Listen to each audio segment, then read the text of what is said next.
Hello guys, quick test tayo ng Umarex Glock 17 Gen 3 air gun. So Gen 3 to, full metal slide polymer grip.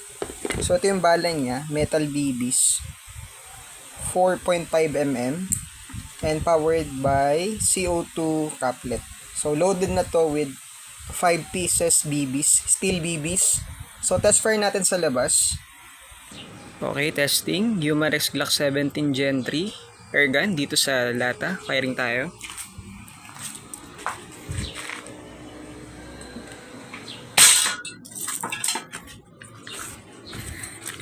Ayan. So, butas siya. Butas siya. So, malapitan para makita nyo. Ayan, yun siya kalakas. Isa pa. Okay. So, meron nila ako na to last piece. Thank you.